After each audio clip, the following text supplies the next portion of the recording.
ബാംഗ്ലൂർ വന്നിട്ട് അടാറ് പണി കിട്ടി കഴിച്ചു. 2 സൈറ്റ് ബാംഗ്ലൂരായിരുന്നു. ഇവിടെ വന്നിട്ട് രണ്ട് ആവശ്യങ്ങൾ ഉണ്ടായിരുന്നു. അപ്പൊ ആ ആവശ്യങ്ങളൊക്കെ ഇങ്ങനെ നടത്തിക്കൊണ്ട് നിൽക്കുന്നുണ്ട്. ചിക്പേട്ട എന്ന് പറഞ്ഞ സ്ഥലത്ത് ഞങ്ങൾക്ക് പോകാനുണ്ട്. ചിക്പേട്ടിൽ ഞങ്ങൾക്ക് പോകേണ്ട ലൊക്കേഷനിലേക്ക് ഞങ്ങൾ ഗൂഗിൾ മാപ്പ് നോക്കി ഇങ്ങനെ പോയിക്കൊണ്ട് നിൽക്കുകയാണ്. അപ്പൊ ഞാൻ എന്നോട് പറഞ്ഞു വൈക്കിൾ മൂഡ് മാറ്റിയിട്ട് ജസ്റ്റ് ഒന്ന് വാക്കി മൂഡിൽ കാക്കണം. അപ്പൊ ഇവന്റെ അടുത്ത് പറഞ്ഞ മറുപടി എന്ന് വെച്ചാൽ വാക്കി മൂഡിൽ കാക്കാൻ പറ്റില്ല, കാരണം നമുക്ക് ഇവിടുന്ന് തിരിച്ച് നാട്ടിലേക്ക് പോകേണ്ടി. അപ്പൊ നാട്ടിലെത്തുന്ന വരെ നമ്മൾ നടന്നു പോകേണ്ടിയിരുന്നു. ബാംഗ്ലൂർ സിറ്റി എന്ന് പറഞ്ഞാൽ തന്നെ ഭയങ്കര തിരക്കുള്ള ഏരിയയാണ്. പിന്നെ ഈ ചിക്പേട്ട എന്ന് പറഞ്ഞ സ്ഥലമൊക്കെ ഭയങ്കര തിരക്കുള്ള ഏരിയയാണ്. പാർക്കിംഗ് പോലും കിട്ടില്ല, വണ്ടി വരെ കൊണ്ടുപോകാൻ ഭയങ്കര വളവ് കുറഞ്ഞതാ പകുതി അല്ല, ഒരു കാലം വരെയുള്ളൂ. ഞാൻ ഇവിടെ ബാംഗ്ലൂർ 50 അല്ലേ. അപ്പൊ നിങ്ങൾ പാലക്കാടാന്ന് പറയാറ്.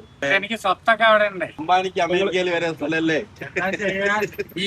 ബാംഗ്ലൂരിന്റെ ഏത് മുക്കിലും മൂലയിലും പോയാലും മലയാളികൾ ഉണ്ട് എന്നുള്ള സത്യം തന്നെ. ഇവിടെ ഏറ്റവും കൂടുതൽ നമ്മുടെ നാട്ടുകാരാണ്. അതുകൊണ്ട് തന്നെ നമ്മളെ ഫ്രണ്ട്സിന്റെ റൂമിലായിരുന്നു 2 ദിവസം താമസം ഭക്ഷണം. ഈ ചിക്പേട്ട ഏരിയ എന്ന് വെച്ചാൽ വെറും തിരക്ക് മാത്രമല്ല, എന്തും പർച്ചേസ് ചെയ്യാൻ അനുയോജ്യമായ സ്ഥലം കേട്ടോ. അതുകൊണ്ട് തന്നെ എനിക്ക് ഏറ്റവും റിലേറ്റ് ചെയ്തത് നമ്മുടെ ദുബായ് ദേരാണ്.